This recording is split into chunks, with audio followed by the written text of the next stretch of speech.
श्रीमच्चक्रधरान्द्रिपङ्कजरता संवेद कला स्वादिता प्रेमामोद सुसार नित्य निरता स्वानंद आह्लादिता चिद्ब्रह्मादिफलोग पुष्पजनिता नंदादिसारोजिता सद्धर्मोक्तिसुरंजिता मधुकरा श्रीनागदेवा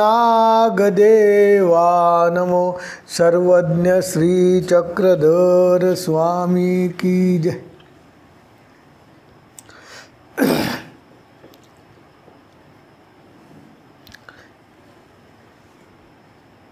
आजचा आपला हा चौथं पुष्प दृष्टांत अन्वय यावर चालणारं।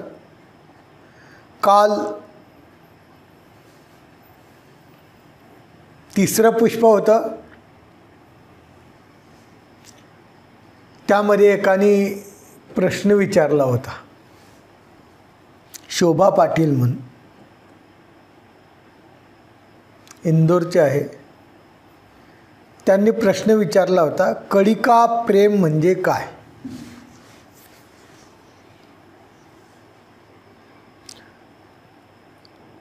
कळिका एक भाग म्हटला जातो।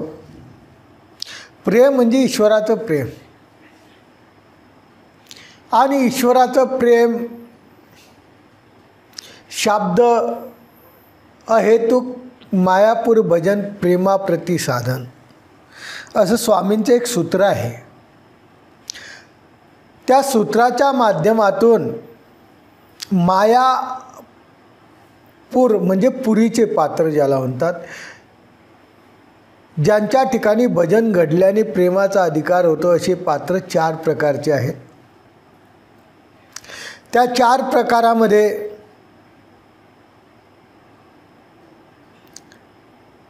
परदृश्य अवतार आहे नसुद्धा, की ज्यांनी कोणतीच शक्ती स्वीकार केली नाही, फक्त परशक्ती स्वीकार केलेली आहे। एक आहे पर आच्छादनीचा अवदृश्य अवतार चक्रपाणी अवतारा उपलक्षणे। एक आहे अवर आच्छादनीचा परदृश्य म्हणजे गोविंद प्रभू बाबा उपलक्षणे, आणि एक आहे उभय दृश्य म्हणजे आमचे स्वामी श्रीकृष्ण चक्रवर्ती आणि दत्तात्रेय महाराज। अशा प्रकारच्या माध्यमातून उभय शक्ती स्वीकार करणारे त्यांना उभय दृश्य म्हणतात। या 4 अवताराच्या ठिकाणी 4 जणांना वेगवेगळ्या प्रकाराने जर भोजन घडलं, म्हणजे त्यांनी परमेश्वराच्या ठिकाणी भोजन घातलं अहेतुक बुद्धीने, अज्ञानपणी, अहेतुक बुद्धीने म्हणजे कोणताही हेतू नसताना अवतार त्यांच्या घरी जेवले किंवा अवतारांनी त्यांचं स्वीकार केलं। जसं परदृश्य अवताराच्या ठिकाणी जर एखाद्या अज्ञान माणसाचं मागच्या याच्यात कुठंतरी भजन घडलं त्याला, तर त्याला एक कळकीचं प्रेम होतं, म्हणजे एक भाग प्रेमाचा एक भाग, म्हणजे त्याला एक कळकेचं एक भागाचं प्रेम होतं। जर पर आच्छादनीचा अवदृश्य असला तर त्याच्या ठिकाणी 2 कळकेचं प्रेम होतं। अवर आच्छादनीचा परदृश्य असला गोविंद प्रभूसारखा तर त्याच्या ठिकाणी 3 कळकेचं होतं, आणि उभय दृश्य अवताराच्या ठिकाणी 4 कळकेचं होतं। अशा प्रकारचे 4 भाग या प्रेमाचे पडले। याच्यामध्ये स्वरूप दिसण्यामध्ये काही थोडासा फरक आहे, मात्र हे 4 प्रकार फक्त शाब्द प्रेमीच आहे। एकदा अपरोक्ष प्रेम झालं की सर्वांना सारखंच, त्याच्यामध्ये काही भेद राहणार नाही। इथं अधिकारामुळे हे भेद घडले, मात्र जेव्हा शाब्द प्रेम पूर्ण झाल्यानंतर अपरोक्ष प्रेम, सामान्य प्रेम, विषय प्रेम होईल, त्याच्यामध्ये कोणत्याच जीवाला कोणतीच क्वालिटी राहणार नाही, सर्वांची सारखी राहील। म्हणून त्याला कळिका म्हणजे भाग म्हणतात। प्रेम म्हणजे ईश्वराचे या 4 अवताराच्या माध्यमातून प्रेम होण्याचे प्रकार हे सांगितलेले आहे, असा त्यांच्या प्रश्नाला उत्तर दिलेलं आहे। काही एकाने कॉमेंट केली होती की परमेश्वर सर्व काही देतात, सर्व देता आहे, तर मग आमचे 2000 रुपये का देत नाही? त्यांना 2000 रुपये द्यायला सांगा। म्हणजे लोक पोथी ऐकतात, त्या पोथी ऐकण्यामध्ये स्वार्थसुद्धा पाहतात। मोदी साहेब 2,000 रुपये पाठवतात ना शेतकऱ्यांसाठी, त्याला तो प्रश्न मला विचारायची पाळी आली की 2,000 रुपयाचा हप्ता कधी येईल. बाबा मी काय सांगू, मी काही पंतप्रधान नाही, काही मी देव नाही. हा हप्ता तुम्ही मोदीला किंवा कोणाला तरी विचारू शकतो. अशा प्रकारचे कॉमेंट जर करायचं असलं तर जीवनामध्ये काही फायदा आहे का? काही फायदा नाही. म्हणून अशा प्रकारची कॉमेंट करायची नाही. ऐकायचं तर एक चांगल्या मनाने चांगल्या ह्याच्याने ऐकायचं. परमेश्वर दयाळू मयाळू आहे. दोनच काय 10,000ही देऊन टाकन. 10,000 काय, सुदामासारखा अतिदरिद्री माणसाला त्यांनी सुवर्णाची नगरी करून दिली. तुला बी करन, पण तशा लायकीचा तू बन ना. 2,000ची का अपेक्षा करतो रे? जो आहे कॉमेंट करणारा त्याच्यासाठी सांगतो, 2,000ची का अपेक्षा करतो? असे भरपूर परमेश्वर दाते आहेत. आणि परमेश्वराने सुवर्णाची नगरी जर सुदामपुरी करून टाकली तर आपल्याला का देणार नाही? पण त्या लायकीचं आपण बनाव. आणि हे घेऊन तरी काय करसान? हे सर्व एका दिवशी सोडून जावं लागणार आहे. म्हणून परमेश्वराचं जे नित्य प्रेम आहे ते मागावं. आपण एवढे दृष्टांत ऐकतो आहे, त्याच्यामध्ये जे जे परमेश्वराने सांगितलं, परमेश्वर प्रसन्न झाले आहे, काही सुवर्णाची नगरी मागावी नाही हो, परमेश्वराचं प्रेमच मागावं. म्हणून 2,000 रुपयाच्या हप्त्याचा काही विषय करू नको, कारण याच्यापेक्षाही परमेश्वर दाता आहे. फक्त तुझी पोचण्याची तिथपर्यंत गरज पाहिजे. अशा प्रकारचं ज्यांनी कॉमेंट केलेली आहे त्याला हे आमचे उत्तर आहे. काय हरकत नाही. ईश्वरीचा परिवार विचित्र आहे. आपण आपला आता दृष्टांत काल अर्धा राहिला होता व्यवाचा. व्यवाच्या दृष्टांताचा अर्थ राहिला होता. आपण अन्वय लावला होता, सिद्धांत मांडला होता, परंतु अर्थ त्याचा काय आहे म्हणून आपण त्या व्यवाच्या दृष्टांताचा अर्थ आता वाचणार आहे. कौनी एक साळी असं त्या दृष्टांतामध्ये आलेलं आहे. कौनी एक साळी असे, साडी एकच नाही अनेक प्रकारचे असतील, त्याच्यामध्ये कौनी एक साडी असे असं देवानी त्या दृष्टांतात विचारलेलं आहे. साडी पुष्कळ आहेत, पण त्याच्यामध्ये कोणता साडी अशी, कोणता साडी आहे म्हणून ते सांगतात. कौनी एक साडी म्हणजे पुष्कळ साडी आहे, त्यामध्ये कौनी एक म्हणजे स्थूळ विणकार करणारा. म्हणजे एक साडी आहे, तो कपडा विणतो पण जाडा भरडा स्थूळसारखा विणतो, असा जो साडी आहे त्याचा विषय आहे इथं. तो पुष्कळ साळी स्थानी असे पुष्कळ साळी आहे, त्याच्यामध्ये काय आहे? कोरे जीव आहे, दर्शनीय आहे, वेदवंत आहे, बोधवंत आहे, अनुसरले आहे. पर स्थूळ विणकर स्थानी काय आहे? जो स्थूळ विणकर साळी आहे त्याच्याच ठिकाणी कोण आहे? तर ते म्हणतात त्याच्या ठिकाणी गतबोधिया प्रमादी आहे. त्याच्या ठिकाणी काय आहे? गतबोधी आहे. जो कौनी एक साडी अशी त्याच्या ठिकाणी सिद्धांती काय आहे?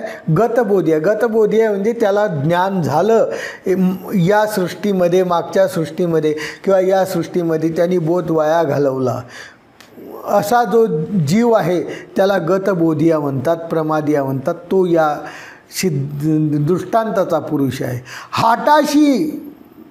हाटाशी जाय म्हणजे कुठे? तर सृष्टीमध्ये चतुर्विध कर्मफळ बाजार आहे. इथं या सृष्टीमध्ये चतुर्विध कर्मफळाचा बाजार आहे, त्या बाजारामध्ये तो जातो. वेव घ्यावया जाई, वेव घ्यायसाठी जातो आहे का नाही? म्हणजे काय? बांबू घ्यायसाठी तो गेला, तर हा काय वेव घ्यायसाठी जातो? तर ते सांगतात की वेव घ्यायसाठी जातो म्हणजे काय करतो? तर ते म्हणतात की दृष्टपर सुख प्राप्ती लागे, आपल्याला दृष्टपर सुख मिळावं या हेतूने तो त्या ठिकाणी जातो, सुख प्राप्तीसाठी जातो. वेव म्हणजे ज्या लाकडावर जे विणलेले वस्त्र गुंडाळतात त्याला वेव म्हणतात. ज्या लाकडावर वस्त्र गुंडाळले जातात त्याला काय म्हणतात? वेव म्हणतात. आणि त्याला वेळ, हाट वेळ नव्हे म्हणून वृक्षा एका खाली निजे. बाजाराचा टाईम न होता म्हणून झाडाच्या एका खाली झोपतो, विश्रांतीसाठी निसतो. तसं काय आहे सिद्धांते? पुष्कळ लेपापैकी त्याला पुष्कळ लेप जोडलेले आहे, पण एक मनुष्य लेप असतो, परवड आलेली नाही म्हणून काय करतो? वरुतेप आहे. वरुतेप आहे म्हणजे परमेश्वराची महिमा पाहतो, महिमा पाहतो, वाच पाहतो. तो सरळ डाळ म्हणजे सरळ दांडी पाहतो, फांद्या पाहतो, फांद्या नसलेली सरळ दांडी काय पाहतो? तो वर पाहतो. तसं सिद्धांत काय? अखंड सुख मागे परमेश्वराला त्या सरळ दांडीप्रमाणे तो काय करतो, अखंड सुख मागतो, म्हणजे खंड न पळता. ईश्वर म्हणे याची कैशी बरवी वेव होईल तो वेव पडे. ईश्वराला म्हणतो कसं वेव होईल, त्याप्रमाणे ते वेव खाली पळते. जशी दृष्टांतामध्ये त्याप्रमाणे परमेश्वर दृष्टपर त्याला सुख देतात. खांद्यावर पाली निघो लागे, खांद्यावर घेतो आणि निघायला लागतो, तेव्हा तो वृक्ष त्याला म्हणतो मी कल्पवृक्ष. काय वेव मागतो, आणि काहीतरी माग, तो म्हणतो आणि काय द्या, एक वेवची द्या.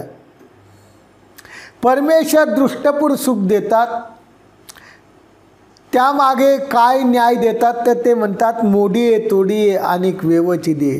तसं सिद्धांते परमेश्वर जीवाला पुन्हा पुन्हा म्हणत असतात, अरे भट्टो सकळही कर्मवाशे पावेल. त्या कनाशीच्या ब्राह्मणाला सांगतात, अरे काय परत परत मागतो, हे कर्मवशेची पावेल, आणि काही माग पर तेची मागती.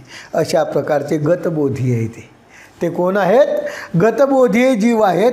परत परत ते काय मागतात, तेच मागतात. त्यांना परमेश्वराचं प्रेम मागण्याची इच्छा होत नाही. जसा सहसा अर्जुन ब्राह्मण प्रपंचात विस्मृती झालेली होती. सुने हाती तक्र भात दे कनाशीचा ब्राह्मण, आपण ऐकलेले आहे. याचे परमेश्वर प्रसन्न झाल्यावर काय मागावं, तर जीवानी परमेश्वराचं प्रेम मागावं. एखादा अधिकर्ण प्रसन्न झाला तर काय मागतात, हे माझे गुरु कधी नाथे भेटले. मग काय मागायचं, गुरुला दृष्टपर पोथी मागतात, पुस्तक मागतात, देवपूजा मागतात, प्रसाद मागतात. तुम्ही आम्हाला उपदेश दिला पण प्रसादच दिला नाही. अरे देवपूजा, प्रसाद, पोथी हे काय मागतो. गुरु प्रसन्न झाला तर काय मागायचं, अदृष्टपर जी ब्रह्मविद्या त्याच्याजवळ आहे ते मागा. बाकीचं सर्व भेटणार आहे, परंतु अंतकरणात असलेल्या गुरुच्या अंतकरणात असलेली ब्रह्मविद्या कधीही भेटणार नाही. म्हणून ते म्हणतात की परमेश्वराचं प्रेम परमेश्वर प्रसन्न झाल्यावर मागायचं. तशा प्रकारे एखादा अधिकर्ण जर प्रसन्न झाला तर त्याला काय दृष्टपर सुख, पोथी, पुस्तक, देवपूजा हे काही मागू नका हो. त्याच्याजवळचे असलेली ब्रह्मविद्येचे धडे आपल्या अंतकरणात गिरवायचा प्रयत्न करा, असं या विवाच्या दृष्टांतातून सिद्धांत स्वामी चक्रांनी आपल्याला दिलेला आहे. आता पुढचा दृष्टांत रहाट घडकेचा. आता हा प्रकारच राहिला नाही. नाही तर पूर्वी रहाट घडगा होते, विहिरीवर बसवलेले राहायचे आणि बैल पुढं ओढायचे आणि ते असं गोलगोल फिरायचं. त्याला काही डबळे लावलेले राहायचे, ते विहिरीमध्ये जायचे, भरायचे, रिचवायचे, भरायचे, रिचवायचे. याला म्हणतात रहाटगड.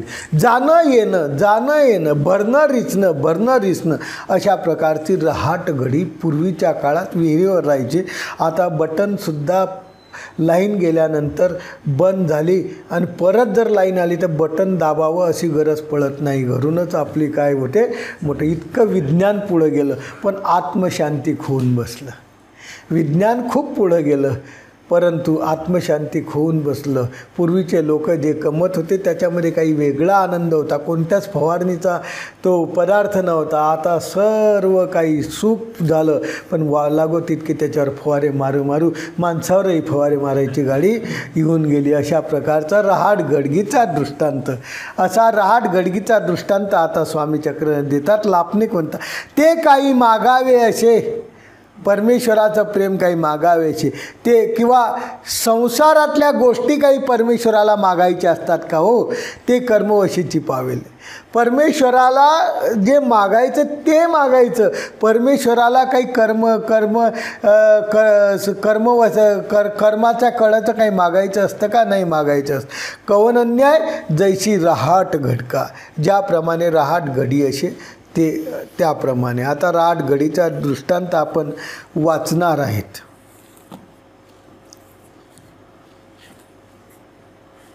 कौनी एक माळेकार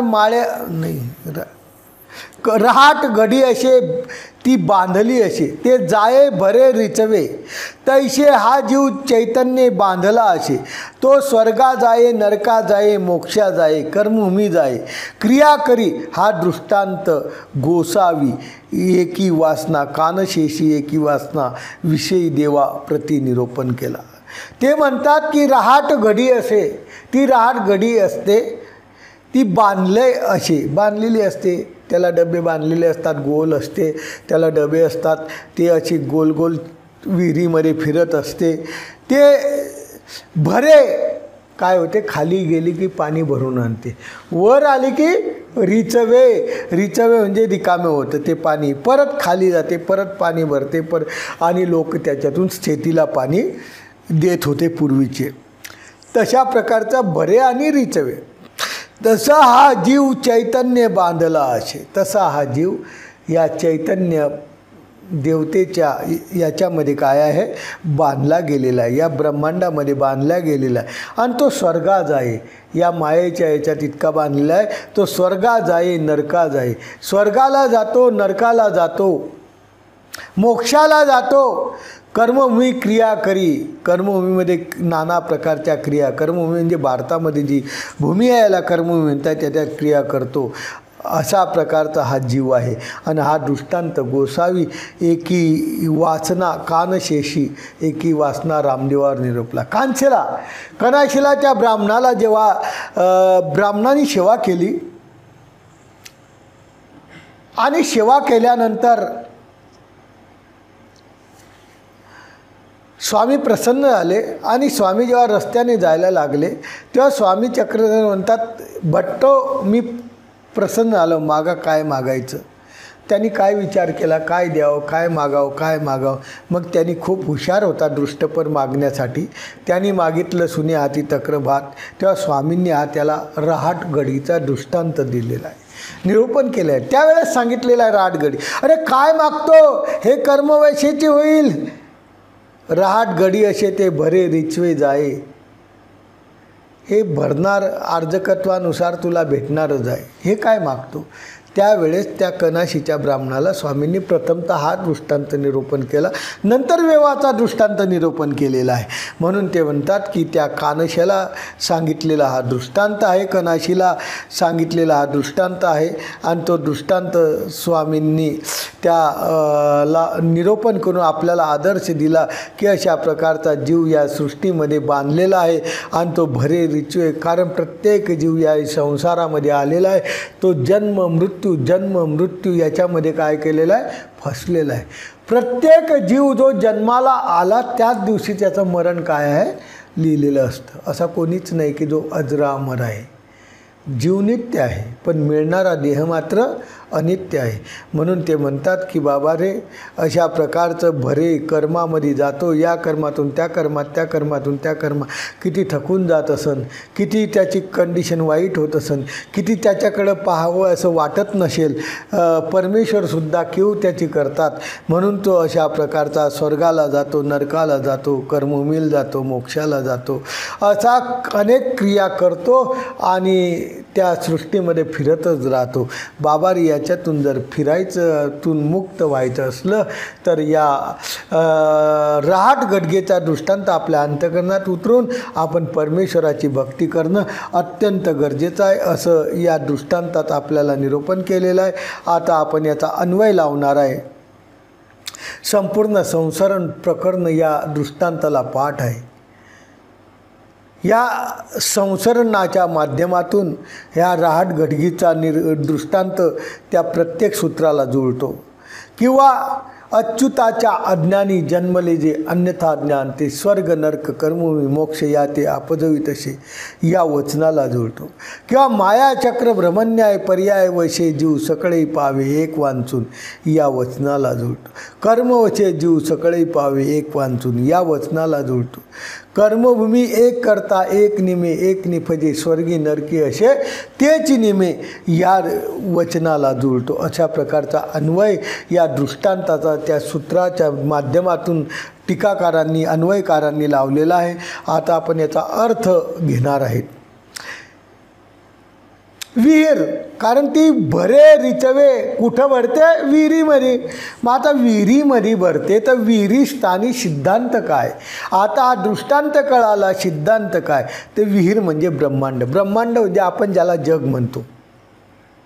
हे जग फक्त आपल्याला दिसतं तितकं जग आपल्याला माहीत आहे, पण त्याच्या पलीकडे खूप मोठं जग आहे. 56 कोटी ब्रह्मांड विश्वाची मूर्त, एवढं मोठं जग आहे. एवढं मोठं जग आहे त्याला ब्रह्मांड म्हणतात. त्याच्या ठिकाणी विहीर आहे. ते काय? विहिरीस्थानी ब्रह्मांड आहे. पाणीस्थानी, त्या विहिरीमध्ये पाणी आहे, त्या पाणीमध्ये काय आहे? कर्मभूमी. कर्मभूमी म्हणजे जी कर्म निष्पत्तीची भूमी. भारत उपलक्षणे देश त्याच्यामध्ये आहे. चक्र, ते रहाटगळीचं चक्र आहे, त्याला 4 दांडे राहतात, त्याला त्या बांधलेलं राहतं. त्या चक्रस्थानी चतुर्विध कर्मफळ. त्या 4 दांड्याच्या ठिकाणी काय आहे? स्वर्ग, नरक, कर्म, भूमी, मोक्ष असं चतुर्विध कर्मफळ आहे. त्याला गाडगे राहतात, त्याला गाडगे म्हणतात किंवा डबळे म्हणतात. ते पाणी भरतं आणि रिचवतं. ते गाडगे जे राहतात त्या गाडग्याच्या ठिकाणी काय? त्याला खूप गाडगे राहतात. ते भरतं रिचवतं, भरतं रिचवतं. तसं त्या गाडग्यास्थानी जीव आहे. बांधणे स्थानी, त्याला बांधलेला आहे गाडग्याला पूर्णपणे पक्क. त्या बांधण्यास्थानी मळ कर्माचं बंधन. आपण सृष्टीमध्ये आल्यापासून मळ रचले, 81 कोटी 1.25 मळ रचले आणि आद्यमळ आपल्याला लागला. असे 10 मळ आपण रचले. म्हणजे आपण मळ फक्त आपल्या शरीरावरच्या मळाला आपण मळ समजतो, पण आपण आधीच या जीवस्वरूपावर इतके डाग लावून टाकलेले आहे, इतके मळ लावून टाकलेले आहे, कर्म लावून टाकलेले आहे, बंधनं लावून टाकलेले आहे. त्या स्थानी अविद्या आद्यमळ, दोर जो आहे त्या दोराच्या ठिकाणी काय आहे? अविद्या आद्यमळ. तापटणे, त्या बैलाला तापटतात त्या स्थानी काय? संलग्न आहे. तो आपल्याला चेष्ट करतं. कधी कधी आपल्याला काहीच लक्षात राहत नाही. एखादी गोष्ट तेव्हाच विसरून जाते आणि थोड्या वेळानं लगेच आठवते. तुम्हाला नाही आठवली ती संलग्नाने चेष्टकत्व केली तुम्हाला. कर्मराठीची प्रत्येक गोष्ट संलग्न चेष्टकत्व करतो, म्हणून ते तापटणे स्थानी संलग्न आहे. संलग्न म्हणजे आपल्यासोबत असलेला आपला एक जिवलग मित्र. कोरोना जरी झाला तर त्याला बी कोरोना होईल. तुम्ही देहातून गेले तर तो बी देहातून जाईल. इतका जिवलग तुमचा मित्र आहे. याच्यासारखा मित्र तुम्हाला कोणी, जोपर्यंत परमेश्वराची प्राप्ती होत नाही तोपर्यंत तो तुमची मित्रता सोडत नाही. अशा प्रकारचा जो मित्र आहे त्याला काय म्हणतात? संलग्न. तो कधीच कोण्याच काळात सोडत नाही आपल्याला, म्हणून त्याला काय म्हणतात? नरकात बी गेला तर आहेच. तो बिचारा देवतेचा अंश आहे, पण तुम्ही इतके महाभाग की तुम्ही प्रत्येक देवतेच्या नरकाचं स्वरूप त्याला दाखवूनच दिलं आणि त्यामध्ये नरकामध्ये आपण जातो, त्याच्यासोबत तोही येतो. अशा प्रकारचा तो संलग्न आहे. कुत्रस्थानी, कुत्र जे असतं त्याच्या ठिकाणी चेष्टकत्व आहे. आणि भरणे आणि आर्जकत्वे याच्या ठिकाणी काय आहे? भरणे स्थानी आर्जकत्व आहे आणि रिचवणे स्थानी भोक्तृत्व आहे. भरतो म्हणजे काय करतो? आर्जकत्व करतो. आणि रिचवतो म्हणजे काय करतो? इथं येऊन भोगतो. 2 बैल आहे, 2 बैल ते ओळतात. त्या ठिकाणी काय आहे? संत आणि असंत कर्म. आपण जीवनामध्ये सकाळी उठल्यापासून 2 प्रकारचे क्रिया उभयरूपा कर्म, 2 प्रकारचे, संत आणि असंत. संत माहीतच आहे तुम्हाला. संत म्हणजे चांगलं कर्म करणं, याला संतरूप कर्म म्हणतात. असंत म्हणजे जे आपण सकाळी उठल्यापासून वाईट करतो याला काय म्हणतात? असंत. आणि आपण दोन्हीपैकी कोणतं जास्त करतो हे आपण ठरवायचं आहे. कारण तुम्ही काय करतात कर्म हे मी काही सांगू शकत नाही, पण बहुतेक जवळजवळ 99% जीव असंत कर्म जास्त करतात आणि संत कर्म कमी करतात. त्याच्यामुळे हे भोगावं लागतं. म्हणून ते म्हणतात की संत आणि असंत अशा प्रकारचे 2 कर्म आहे. आणि 3 प्रकारचे पाणी साठव. ते म्हणतात की पाणी राहतं तर ते कोणतं? 3 प्रकारचं पाणी राहतं. कोणकोणतं? एक तलावाचं पाणी असतं, ते नैसर्गिक पाणी असतं. एक पोखरणीचं पाणी असतं. पाणी आहे, विहिरीत पाणी आहे, तलावात पाणी आहे. पोखरणी म्हणजे शुद्ध साठवलेलं पाणी, त्याला पोखरणीचं पाणी म्हणतात. आणि 3रं पाणी आहे विहिरीचं पाणी. असं 3 साठलेले पाणी आहे. पाणी हे 3 प्रकारचे साठलेले आहेत. म्हणून ते म्हणतात की तलावाचं हे नैसर्गिक असतं, वरून पाऊस पडला ते साठ. पोखरणीचं पाणी शुद्ध केरून ठेवलेलं राहतं आणि विहिरीचं पाणी संकोचित राहतं, तेवढ्या जागेमध्ये ते पाणी राहतं. त्याच्या ठाई रहाट लावून पाणी काढतात, त्याच्या ठिकाणी विहिरीच्या ठिकाणी रहाट गाडगं लावून पाणी काढतात. तर तलावस्थानी काय आहे, तर ईश्वराचं स्वरूप आहे. तलाव हा मोठा राहतो, ईश्वराचं स्वरूप आहे, त्र्यांश स्वरूप आहे. पोखरणी स्थानी काय आहे, मायेचं स्वरूप आहे. माया जी आहे त्या मायेचं स्वरूप त्या ठिकाणी आहे, शुद्ध पाण्याच्या ठिकाणी. आणि विहिरी स्थानी काय आहे, ती इतर ब्रह्मांड, इतर देवता त्या विहिरी स्थानी घेतलेल्या आहेत. किंवा अनेक दुसरं अर्थ लावतात ते आचारपर की बुवा विहिरी स्थानी, विहीर म्हणजे ते विहीर आहे सिद्धांती, त्या विहिरीमध्ये काय आहे, विहिरीस्थानी अस्थिपरीचा धर्म, अस्थिपरीचा धर्म त्याच्यामध्ये आहे. रहाटस्थानी काय आहे, अधिकरण आहे. रहाटस्थानी काय आहे, अधिकरण आहे. घडी बांधली असे ती या ठिकाणी अधिकारी जीव आहे. ते शास्त्राकारणे सन्निधानी येतात.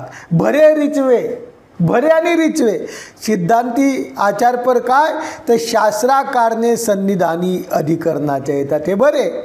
आणि जाये म्हणजे रिचवे म्हणजे काय, तर साधन चरितत्व झाल्यानंतर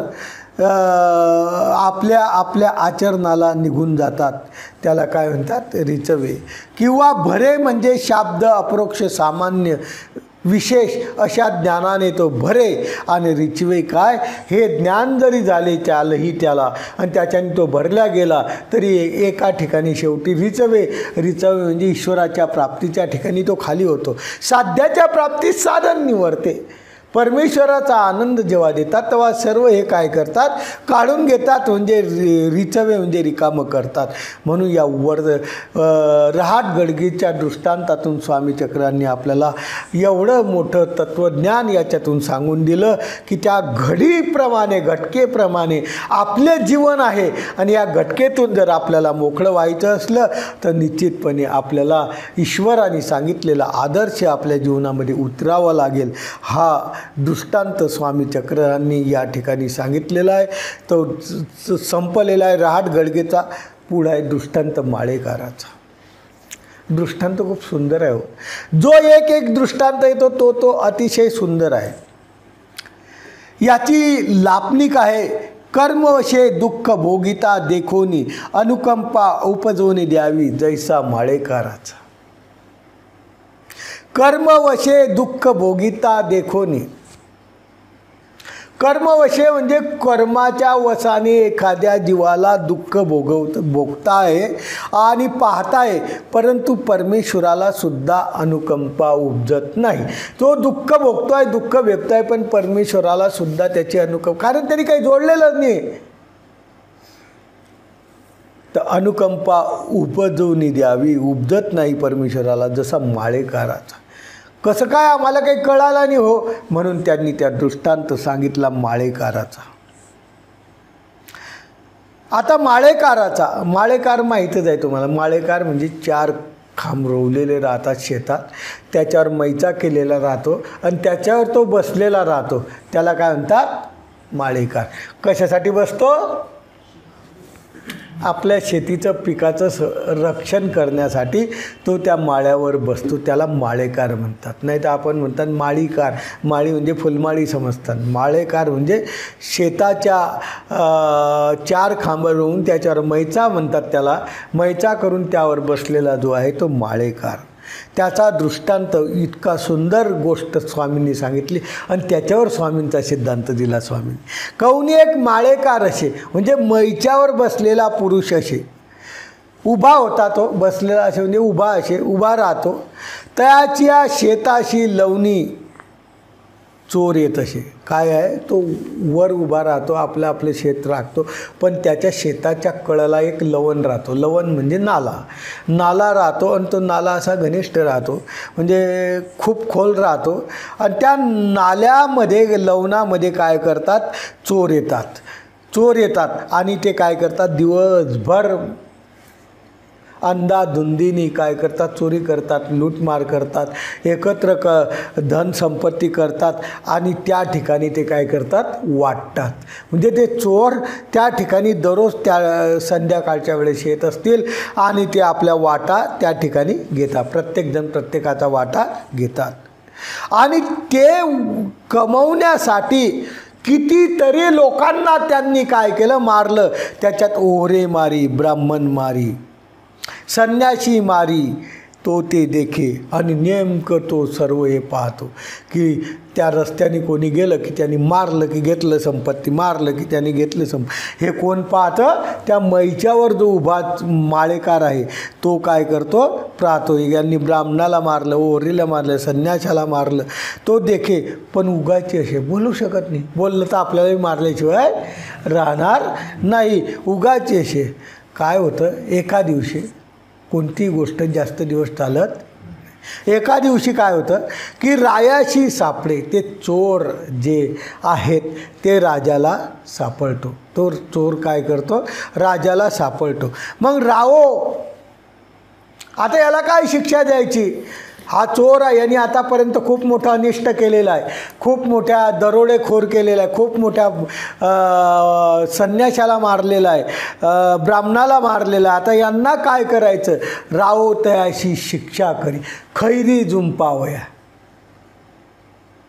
खैरी जुंपा म्हणजे नागर राहतो आणि नागराला आपण बैल जोततात आणि बैल जोतून पूर्वीचे ना, आता तर सर्व काय झालेलं आहे, आधुनिक आला आहे. आता काही बैलाची गरज नाही, काही नाही. ट्रॅक्टर मारलं, 1600 रुपये घे का 2000 रुपये घे, आमचं काय कर, नांगरून दे. परंतु पूर्वीचं जे होतं त्यामध्ये काही रस होता. अशा प्रकारचं तो राजा त्याला शिक्षा देतो की खैरी जुंपावया. याला नागराला जुंपा, याच्या नाकात येसन घाला, याला नागराला जुंपा. अवघे गावीचे लोक पाहायला येतात, चोर पकडल्या गेला, चोर पकडल्या गेला. बाकीचे काही नाही पाहायला आलं तर अशी गोष्ट मात्र पाहायला सर्व दुनिया येते. पोथी चालू आहे ऑनलाईनवर, पाहावं का नाही पाहावं जाऊ द्या, ते बोलायला काय काम आहे, ते करतच राहतात. परंतु काही बाकीचं एखादा पॉझिटिव्ह सापडला की पॉझिटिव्ह परमेश्वराचं नाव न घेता त्याचं नाव जवळजवळ 100 वेळा घेतात. अशी कंडिशन आपली आहे. तसं नाही करायचं बाबा.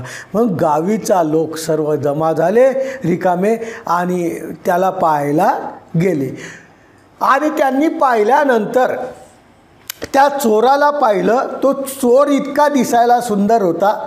धारे धाकुटा राणीचा पूत ऐसा दिससे. धारा धाकुटा, गोरा गोमटा, छोटा वयानी, अशा प्रकारचा राणीचा पूत म्हणजे एखाद्या राजाचा किंवा राणीचा पुत्र दिसावा असा तो दिसत असे. मग रावो, ते गावातले लोक विचार करतात की रावो याला का खैरी जुंपत आहे, याला रायो कशाला, अशी बिचारा एवढा चांगला सुंदर असलेला माणूस आणि याला खैरी नागराला जुंपायची शिक्षा देतात. राजाचं डोकं फिरलं. याला का जुंपत आहे, या ते पाखाळू का न दे, याला का संरक्षण का देत नाही, आपल्या पाखाखाली का ठेवत नाही, का न घे, याला संरक्षण का देत नाही, याचं रक्षण का करत नाही.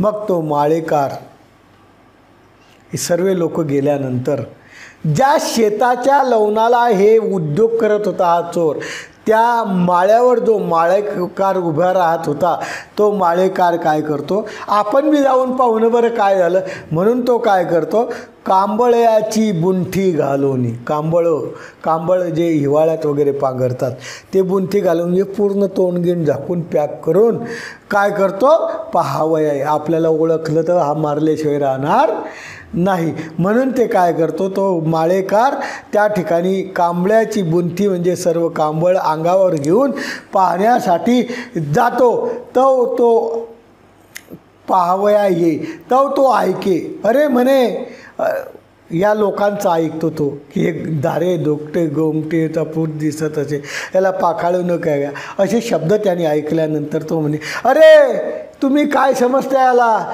येणे जिये पापे केली आती ते मी जाणतच. यांनी जे पापे केली आहे ते फक्त मलाच माहीत आहे, तुम्हाला काय माहीत आहे? मी माझ्या डोळ्यांनी प्रत्यक्ष पाहिलेलं आहे की यांनी जे पापे केली आहे ती मी जाणत असे. अरे याला एवढीच शिक्षा नाही पाहिजे, याचे लांब खांड मोहरीसारखं करा, लहान खांड ते मोहरीसारखं करा आणि याची खांडी गावानी काय करा? पूजावी. अशा प्रकारचा कृतज्ञ माणूस आहे, अशा प्रकारचा निर्गुण माणूस आहे, निर्गुण हत्या करणारा माणूस आहे, याची इतकी निर्गुण हत्या करायला पाहिजे. राजाने अशा प्रकारची त्याची शिक्षा करायला पाहिजे. तशा प्रकारचा हा दृष्टांत त्याचा सिद्धांत सांगतात. तसे परमेश्वर मनुष्य वेशाची बुंथी घालून या जगात जसा तो कांबळ्याची बुंथी घालून आला ना, तसा परमेश्वर या जगात मनुष्य वेशधारी होती. मनुष्य वेश धारण करून या ठिकाणी येतात आणि संसारामध्ये अवतरतात आणि प्रत्येक जीवाचं कर्म ते जाणतात. तुम्हाला काय वाटतं? आम्ही करतो ते कोणीच पाहत नाही, तुम्ही करता ते सर्व दिसतं. फक्त या मृत्यूलोकीच्या लोकाला दिसत नसेल. तुम्ही एखादा काम केलं, वाईट काम केलं, 81 कोटी 1.25 लाख 10 देवता पाहतात. तुम्ही जे वाईट काम केलं, शाब्द अपरोक्ष सामान्य विशेष ज्ञानी हे आपल्या अपरोक्ष सामान्य विशेष ज्ञानी हे पाहतात. तुम्ही वाईट काम केलं, अनंत अवतार पाहतात, त्याच्यामध्ये परमेश्वर अवतार पाहतात आणि त्यामध्ये हा परमेश्वर अवतार प्रत्येक जीवाचे कृतकर्म जाणतो. तो मनुष्य वेशाचं बुंथी घालून आलेला आहे आणि तो प्रत्येकाचं कृतकर्म जाणतो आहे. म्हणून परमेश्वराला काही जीवाची अनुकंपा उपजत नाही. अरे किती तो दुःख भोगतोय, त्याच्याकडे देव काही लक्षात देत नाही असं म्हणणारे लोक आहेत. त्यांच्यासाठी हा दृष्टांत आहे की अनुकंपा काय उपजेल? याने केलंच इतकं खराब कर्म आहे, त्याच्यामुळं अनुकंपा उपजून यावी. परमेश्वराला सुद्धा अनुकंपा उपजन होत नाही. काही आपल्याची उपजून यावी. ते म्हणतात काही आपल्याची म्हणजे जो ईश्वराच्या जवळ असाही असला ज्याला पश्चाताप झाला आणि जो ईश्वराच्या शरण झाला, जो परमेश्वराचा आपला झाला, त्याची बी उपजत नाही का? जसं आमचे नागदेवाचार्य तलवार घेऊन फिरत होते, परंतु स्वामी चक्रांनी यांची तलवार बाजूला करून आपलं केलं, परमेश्वराच्या सन्निधानी राहून चांगला माणूस बनला. अशा लोकांचं आपली उपजवणी द्यावी ना त्याची व्हावी, त्याचे अनुकंपा. जो दैवराटीचा चांगला माणूस आहे, चांगले कामं करतो आहे, चांगल्या क्रिया करतो आहे, आता दृष्टपर परमेश्वराची भक्ती करतो आहे, परमेश्वराचं स्मरण करतो आहे, असा जो जीव आहे त्याची अनुकंपा उपजवू द्यावी. म्हणजे त्याला त्याची कीव नक्की करा. हा दृष्टांत गोसावी बाईसाप्रती डोमे ग्रामे. हा दृष्टांत बाईसाला स्वामी चक्रांनी डोमे ग्रामले. वृषभ पाश मोचनी एके वाडेगावी हिंसे उपरी निरपला. वृषभ पाश विमोचनी दृष्टांताचा चरित्र सांगावं असं वाटतं, कारण नवीन लोक काही ऐकत असतील त्यांना ते कळतच नसेल, म्हणून त्यांच्यासाठी हे चरित्र सांगतो. आणि आमचे ज्येष्ठ गुरुबंधू राहेरकर बाबा ते म्हणे तुम्ही दृष्टांताचं चरित्र सांगत जाते, प्रकरणं सांगितल्याशिवाय चरित्र सांगितल्याशिवाय त्यांना दृष्टांत कळणारच नाही. म्हणून कालपासून मी जरा चरित्र सांगायला सुरुवात केलेली आहे. म्हणून ते म्हणतात वृषभ पाश विमोचनी. वृषभ पाश विमोचनी म्हणजे डोमेग्रामला स्वामींचा मुक्काम होता. स्वामी बसलेले आहे, भक्तिजन बसलेले आहे. एक बैलाच्या जन्मात आलेला एक कृतकर्म केलेला जीव होता आणि तो खुरामध्ये अडलेला होता. त्याच्यामुळे त्याला उठता येईना, बसता येईना, चालता येईना, खुरातून रक्त निघे.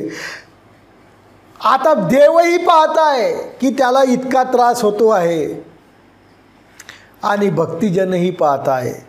अशा वेळेस भक्तिजन स्वामी चक्रधरांना विनंती करतात, जीजी त्याचे खूर खांडू म्हणजे तो मोकळा होईल, त्याचा अशुद्ध निघून जाईल आणि तो त्याला बरं वाटेल.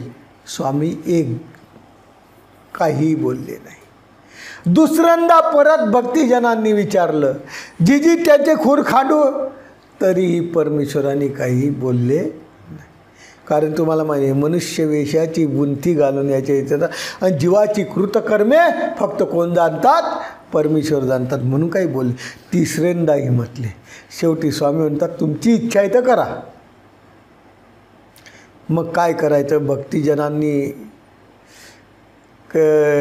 खूर खांडायचा विचार केला. भट्टोबासांनी धरलं, भट्टोबासांनी त्या बैलाला पक्क धरलं आणि या भक्तिजांना खूर खांडलं. अशुद्ध रक्त त्याच्यातून निघून गेलं आणि तो त्याच्यातून काय झाला, मुक्त झाला. अशा प्रकारचा दृष्टांत च्या वेळेस हे चरित्र सांगितलेलं आहे स्वामींनी. आणि हा दृष्टांत दिलेला आहे माळेकाराचा की तुम्हाला कीव आली. काही लोकांना, भिकारी लोकांची कीव येते. खूप म्हणतात की बुवा खूप ते भिकारी आहे, ज्यांना खायला भेटत नाही त्यांना खायला. परमेश्वर समर्थ आहे. तोही जीव कोणाचा आहे, परमेश्वराचा आहे. परंतु परमेश्वर त्याचं का पुरवत नाही तर त्याचे काही कृतकर्म आहे परमेश्वर जाणता, आपण तर जाणू शकत नाही. कोणाचे कर्म काय आहे हे आपण जाणू शकत नाही. हे मोठे एक आपल्यामध्ये हे आहे. त्याच्यामुळं परमेश्वर जर लक्ष देत नाही तर आपण काय लक्ष द्यावं. म्हणून त्या या दृष्टांतामध्ये माळेकाराच्या दृष्टांताप्रमाणे स्वामी चक्रांनी आपल्याला सूचित केलं की बुवा माळ्याच्या वर उभा असे तो फक्त जाणतो की हा माणूस किती लोकाला मारलं, ब्राह्मणाला मारलं, चांभाराला मारलं, अमक्याला मारलं. आता याने किती कृतकर्म केलेले आहे ते फक्त मलाच माहीत आहे, गावातल्या कोणत्याच माणसाला माहीत नाही. म्हणून याला हीच शिक्षा काय, याच्यापेक्षा कठीण शिक्षा द्या. त्याला दृष्टांताला हे चरित्र स्वामी चक्रांनी प्रमाण दिलं. ते चरित्र डोमेग्रामचं आहे आणि डोमेग्रामला त्या बैलाला भक्तिजनांच्या विनंतीवरून, त्याचं कर्म नव्हतं, भक्तिजनांच्या विनंतीवरून त्याला काय केलं, पुण्यविन पुण्यफळ, भक्तिजनांच्या पुण्याईने एखादा तरुण जातो तशा प्रकारच्या त्या बैलाला त्या दुःखातून मुक्त केलं. हा झाला दृष्टांत. आता याचा आपण अन्वय लावणार आहे. अन्वय असा आहे या दृष्टांताचा, सुख श्रेया वेगळ्या व्हावे असा आपल्याला आचार सांगितलेला आहे. तर तो म्हणतात की अशा सुख श्रेया वेगळ्या व्हावे कशातून, तर म्हणे जैसा माळेकाराचा. माळेकाराच्या दृष्टांताप्रमाणे तो दृष्टांत इथं लागू होतो. म्हणून त्यांनी सांगितलं कर्मराटीचा वेदवंत बोधवंत जे नवद जाप्य करतात त्यांच्यासाठी सांगतात की हा माळेकाराचा दृष्टांत आहे की जे नवद जाप्य करतात याचं बरं व्हावं, त्याचं बरं व्हावं, पण त्याचे कर्म कसे आहेत हे आपल्याला माहीत नाही. म्हणून त्यांनी सांगितलं की अशा प्रकारचा हा दृष्टांत या सूत्राच्या माध्यमातून त्यावर काय होतो, लागतो. सर्व करता सर्वसाक्षी अशा प्रकारचं परमेश्वराने सांगितलेलं आहे. ते कशाच्या माध्यमातून, माळेकाराच्या माध्यमातून. सर्व करता आहे, सर्व साक्षी आहे. जीव अशा प्रकारचा क्षणाएका मारी म्हणजे ब्राह्मण मारी, संन्यासी मारी असे जे आहेत हे विचारपर दृष्टीने सांगतात की माळेकाराच्या दृष्टांताप्रमाणे त्यांची कंडिशन होते. किंवा इंद्रिया मना ते चेष्टविता आत्मा सकळीची प्रकृती ते चेष्टविता परमात्मा हे काय आहे, तो एका दिवशी रायाशी सापडे.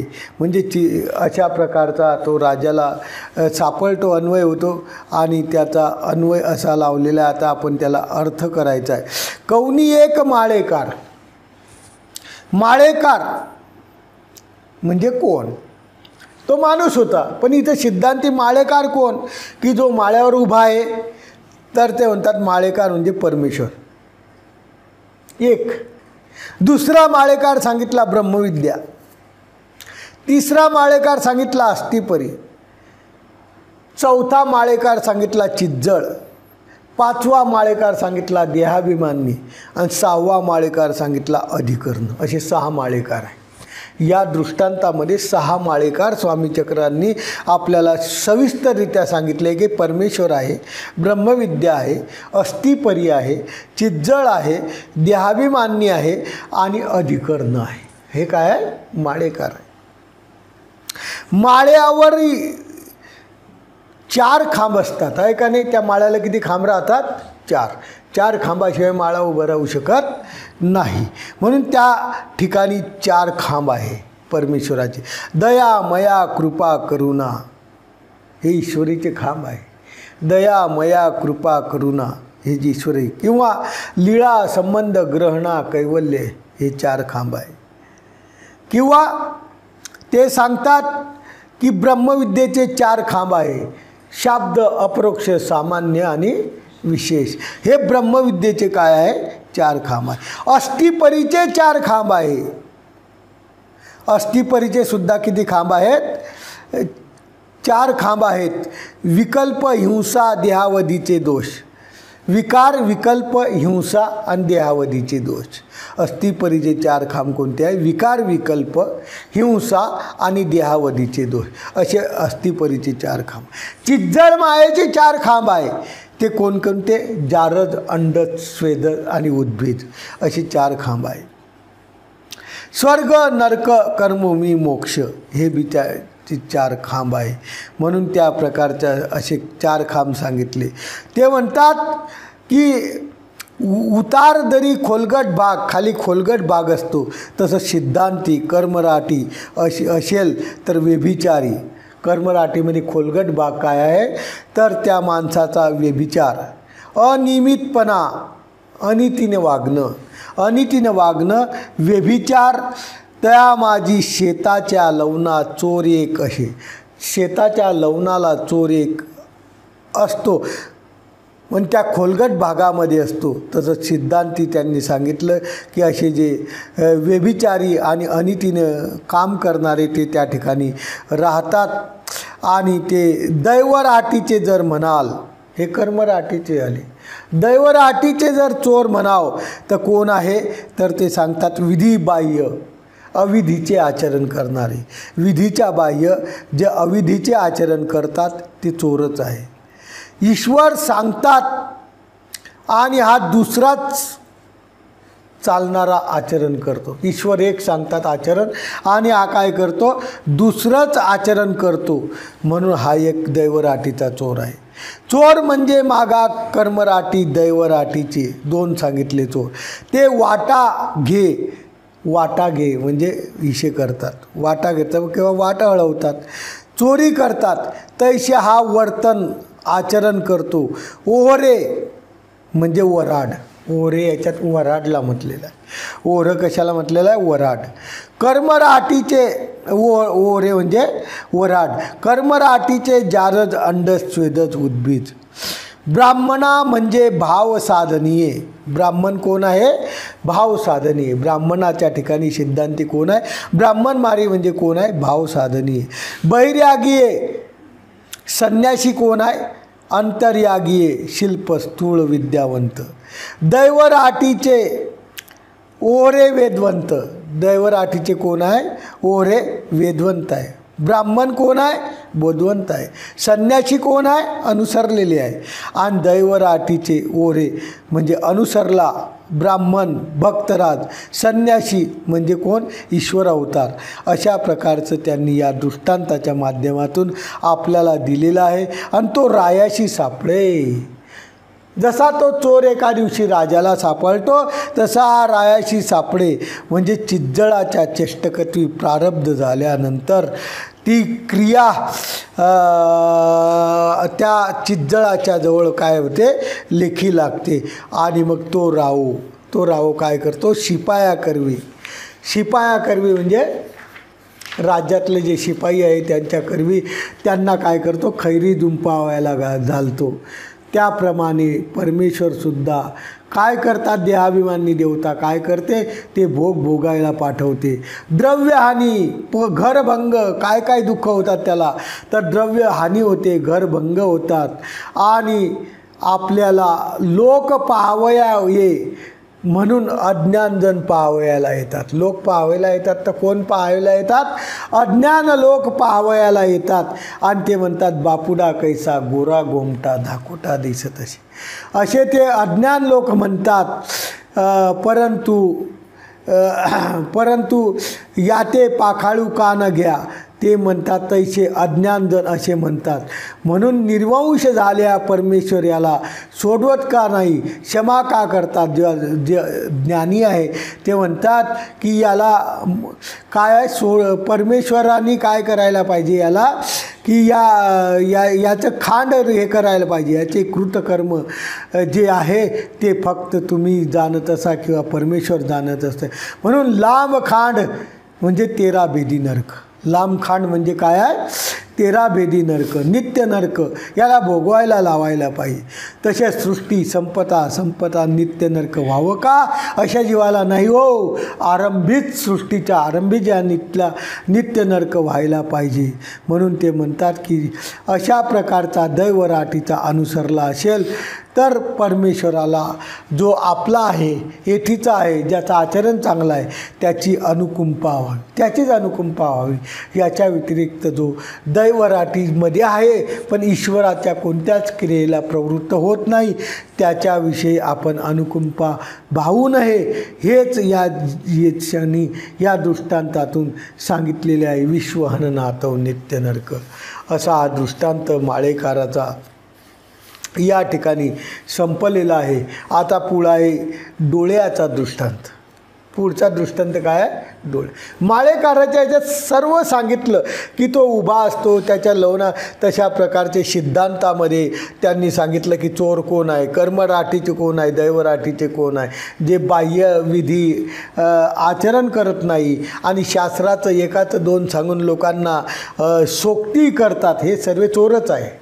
हे काय आहे? सर्व चोरच आहे. काही लोक आहेत अशा प्रकारचे चोर पण लोक त्यांना शाव समजतात.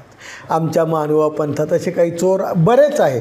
नाही हो, तुम्ही घेऊन टाका ना उपदेश, थोडी घेत जा, काय हरकत नाही. एखाद्या वेळेस पार्टीला वेळ गेलं मांसाहाराचे काय, पण उपदेश मात्र घेऊन टाका. हे कोण आहे? सर चोर आहे हो, हे चोर आहे.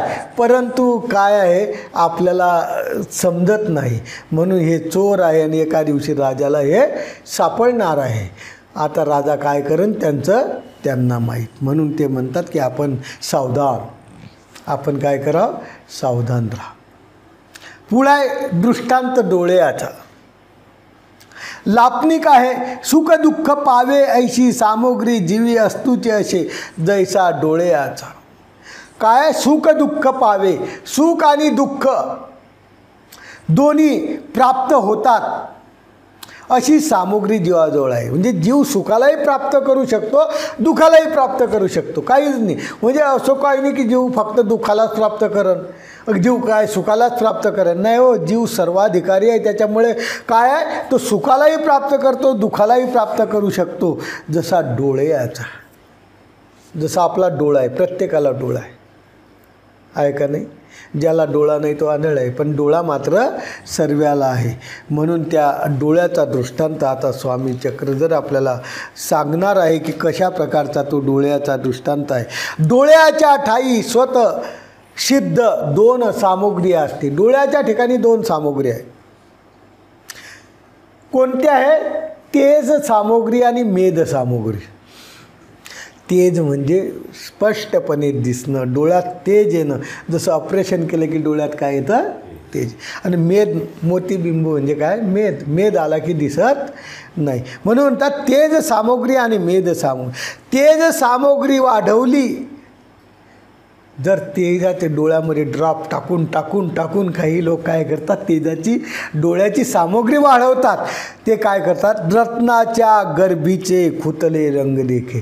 रत्न जे राहतात, हिरे माणिक मोती रत्न, त्याच्यातल्या गर्भामध्ये म्हणजे त्या रत्नामध्ये दिसलेले खुटलेले म्हणजे सामावलेले अनेक प्रकारचे रंग ते पाहतात. ज्यांना तेज सामग्री आहे, ज्यांना दिसतच नाही त्याचा विचार करायचाच नाही. आणि मेद सामग्री वाढवली, लक्ष दिलं नाही डोळ्याकडं, मेद सामग्री वाढवली तर काहीच न देखे, काही नाही, आंधळा होतो, काहीच दिसत नाही. तसा सिद्धांत सांगतात जीवाच्या ठाई दोन सामग्री. हा दृष्टांत आला. आता सिद्धांत सांगतात जीवाच्या ठिकाणी किती सामग्री आहे? दोन. कोणत्या? एक संत सामग्री, असंत सामग्री. संत सामग्री आणि असंत सामग्री अशा दोन सामग्र्या जीवाच्या ठिकाणी. संत सामग्री जर वाढवली, संत सामग्री कर्मराठीच्या माणसाने जर वाढवली तर तो चैतन्यापर्यंत उजळे, चैतन्याच्या देवतेच्या प्राप्तीला जाऊ शकतो. असं या जीवामध्ये त्या संत सामग्रीचं सामर्थ्य आहे. आणि जर मेद सामग्री वाढवली, मेद सामग्री वाढवली तर मृत्तिकापर्यंत तो काय होतो? मळू शकतो. मृत्तिका म्हणजे स्थूळ परमाणू. स्थूळ परमाणू म्हणजे केवळ दुःख जडत्व ज्याला आहे, त्या प्रकारे त्या मेद सामग्रीच्या माध्यमातून म्हणजे असंत सामग्रीच्या माध्यमातून तो काय होतो? त्या त्या याला प्राप्त होऊ शकतो आणि तेजवाला चैतन्य प्राप्तीला जाऊ शकतो आणि मेदवाला जडत्वाला जाऊ शकतो. म्हणून ते म्हणतात की जर तुम्ही एवं विधी इष्टात वाढवीत विधी आणि इष्ट जर आचरण करता करता जर तुम्ही हे केलं तर तो जीव प्रेमाशी पात्र होतो. पुढं जाऊन त्याचा योग ईश्वराच्या प्रेमाला सुद्धा येत. पण त्यांनी आयुष्यभर चांगलं करत राहिलं तर संत करत राहिला तर असं करता करता एका दिवशी तरी तो ईश्वराच्या जवळ येईल आणि तो ईश्वराच्या प्रेमाच्या पात्राला. पण अविधी अनिष्टातव, कोणी अविधीच करताय अनिष्टच करताय आणि त्याच्याने वाढवतो आहे तर वाढवत वाढत दैवराटी म्हणजे नित्य नरक होते. याच्या पलीकडं दुसरं नरक, शेवटचं नरक आहे दैवराटीमधलं, त्याला म्हणतात नित्य नरक. भाजन होतो, भाजन म्हणजे आरह होतो. म्हणून ते म्हणतात बास पक्ष जे आहे ते म्हणतात रत्नस्थानी काय आहे, स्वरूप आहे. तेथीचे गर्भ, त्या ठिकाणी 3 अंश आहे. कोणते? एकीकडे माया, एकीकडे ब्रह्म आणि मध्ये ईश्वर. गर्भ खुंतले रंगस्थानी काय आहे, ज्ञानिया भक्ताची प्राप्ती आहे. ज्ञानियाची प्राप्ती आहे, भक्ताची प्राप्ती आहे. दोहीचा विभाग देखे, अनुभूतीची विशेष प्रकारची शक्तियुक्त देत पाहतो. हा दृष्टांत गोसाई पांड्याप्रती पैठणी निरोपला. पांड्याला स्वामी चक्रांनी पैठण या गावाला निरोपलेला आहे. पैठणला सारंग पंडित आलेला आहे, स्वामीसोबत विहरणाला गेला आहे. गणपत मठामध्ये स्वामींचं अवस्थान होतं आणि गणपत मठामध्ये असताना एकदा स्वामी सारंग पंडितासोबत फिरायला गेले. उग्रादित्याच्या देवळाचं मंदिर होतं आणि उग्रादित्याच्या देवळाचं मंदिर होतं. तिथं स्वामी गेले, सारंग पंडिताला होता सोबत. सारंग पंडितांनी पाहिलं त्या उग्रादित्याच्या मंदिरात सर्व नरकाचे चित्र काढलेले होते. नरकाचे चित्र काढल्यानंतर तो विचार करतो, जीजी हे काय आहे? स्वामी म्हणतात हे नरक आहे, प्रत्येक जीवाला होतील आणि हे नरक म्हणजे नरक काय आहे, काही करणार नाही म्हणे. हो, असं करता करता नित्य नरकही होतील, कशाने होतील. म्हणून तेव्हा त्या स्वामी चक्रांनी त्यांना सांगितलं हा दृष्टांत. काय सांगितला? हा दृष्टांत सांगितला की डोळ्याच्या साई स्वतःसिद्ध 2 सामग्र्या असते, आहे का नाही? तेच सामग्री मेच सामग्री. हा दृष्टांत त्या सारंग पंडिताला निरूपण केला. तो म्हणतो जीजी नित्य नरक म्हणजे काय? स्वामी म्हणतात अरे असे तर नरक होताच, पण नित्य नरक आहे ते कशाने? म्हणे विश्व अन्नात म्हणतात. विश्व अनन हे कसं काय होईल? एका माणसाकडून सर्व जगाचं अनन होणार नाही. स्वामी म्हणतात होतं कसं? स्वामींनी उत्तर दिलं, विश्रांत चैतन्य जेथं होय ते हनन घडल्या, विश्व हनन घडले. म्हणे मला कळालं नाही विश्रांत चैतन्यच कुठं आहे. तेव्हा स्वामी चक्रांनी आपली मांडी थोपटली. म्हणजे कदाचित ईश्वराच्याबद्दल वाईट बोलले, ईश्वराच्याबद्दल जर दुराग्रह केला, ईश्वराच्याबद्दल जर काही अशा प्रकारचं वाईट घडलं तर तुम्हाला नित्य नरकाशिवाय दुसरा पर्याय नाही. हा दृष्टांत पांड्याला स्वामी चक्रांनी उग्रादित्याच्या मंदिरामध्ये निरोपलेला आहे. त्या दृष्टांत आहे डोळ्याचा. याचा अन्वय बऱ्याच सूत्र तेच ते येतात. जीव अर्जक देवता फळदाती आहेत. ते कशाच्या? डोळ्याच्या दृष्टांताप्रमाणे. चैतन्यापर्यंत उजळे कशा असतं? डोळ्याच्या दृष्टांतात. म्हणे उपाय न पविजय असे काही असे डोळ्याच्या त्रव. कर्मभूमीमध्ये अशा प्रकारचं कर्माचं निष्पन्न होतं कशा असतं? डोळ्याच्या दृष्टांतात. म्हणून ते म्हणतात की अशा प्रकारचा डोळ्याचा दृष्टांत या ठिकाणी आहे. बाई क्रियेशी अनुताप पुरश्चरण, हे एक नवीन वचन आहे. बाई क्रियेशी अनुताप पुरश्चरण म्हणजे काय आहे की क्रियेचं जर आपल्याकडून घडूनच गेली वाईट आणि त्या क्रियेच्या त्या जर आपल्याला काय घडलं, दुःख जर घडलं तर ती क्रिया त्या ठिकाणी नासल्या ते त्याला प्रायश्चित म्हणतात. आणि ते जर घडलं तर तुमच्या डोळ्याच्या ठिकाणी जसे 2 सामुग्री आहे तसं संत सामुग्री असन तर असंत सामुग्रीला काय होते? चिरा जातो. असं स्वामींनी या दृष्टांतातून सांगितलेलं आहे. बस झालं. कानून दृष्टांत. चंद्रकला पाटील. हां. गोविंद प्रभू प्रतिदिनी 60 जीवन म्हणजे दान दिले. काय गोविंद प्रभूंनी प्रतिदिनी 60 जीवांना कोणते दान दिले? चंद्रकला पाटील. गोविंद प्रभूंनी प्रतिदिनी 60 जीवाला कोणतं दान दान दान नाही दिलं. गोविंद प्रभूंनी 60 जीवाची मूळ विद्याच्छेद केली. आमचे स्वामी चक्रधर प्रत्येक जीवाला योग्य करायचे. शाब्द अपरोक्ष सामान्य विशेष हे ज्ञानाचं चरितत्व करून पूर्ण आयता जीव त्यांच्याजवळ द्यायचे. आणि गोविंद प्रभू बाबा आपल्याला जी लागलेली मूळ अविद्या आहे ती प्राप्तीच्या वेळेस नासावे लागते. आणि प्राप्तीच्या वेळेस नासावं लागते अशी मूळ विद्या श्री प्रभू बाबा त्यांच्या कार्यामध्ये प्रतिदिनी काय करत होते? प्रत्येक जीवाची दररोज 60 जीवाची मूळ विद्याच्छेद करत. म्हणजे दररोज 60 जीव परमेश्वराच्या आनंदाला पात्र होत होते. दान देत नव्हते तर मूळ विद्याच्छेद करत होते, अज्ञान छेद करत होते आणि जीवाला प्राप्तीला पोहोचत होते. असं ते गोविंद प्रभूचं दररोजचं दान होतं.